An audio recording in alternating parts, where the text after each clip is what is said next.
Another week, another game. This week I play the newer Battle Royale game, Darwin Project, or the Darwin Project.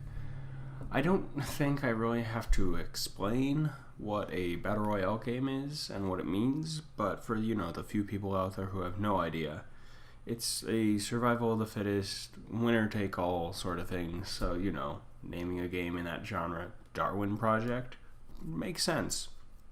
The game itself really does go with the idea of Darwinism instead of the, now more traditional style of, find the best guns and gear and shoot your way to victory. Things that like H1Z1 PUBG, Fortnite, Realm Royale, Cuisine Royale, totally accurate battlegrounds, the list goes on, but all those sorts of things they go and do. This one's a bit different. It has its customization for clothes and gears, but that's really about it outside of, being in the same genre. Each match only has 10 players, and you can either do it solo or there's 2 or 5 teams of 2, which means that the arena is going to be a lot smaller to fight in. It's essentially 7 zones that you're fighting in. And so they're going to be much quicker games as well. I think the longest I've seen has been like 15, 16 minutes.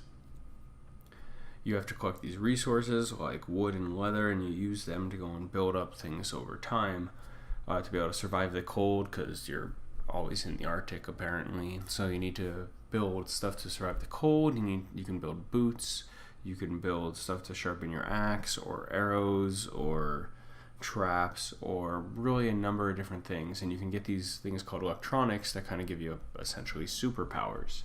So ton to go and do. But I think the greatest thing that this game has to offer is, which is kind of like, Hunger Games-esque, is the show director. And what it means is there's an 11th person in the match whose sole purpose is to move the game along.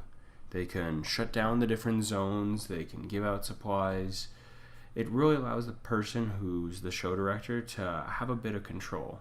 Okay, for example, say that everyone is spread out across the different zones.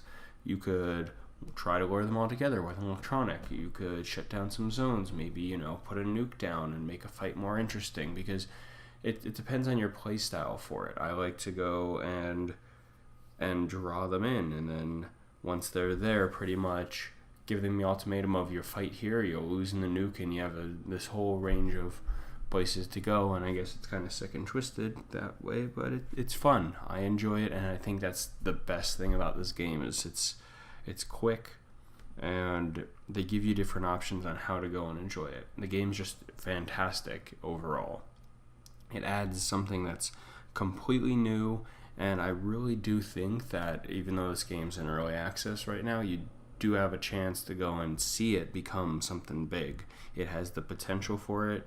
Yes, it's in a market that's with PUBG and Fortnite, but I think Darwin Project can really get a foothold in there depending on how they go. So I think everyone should give it a shot, veterans to the genre and newbies. So everyone should go and do it. Now time for that hint for next week.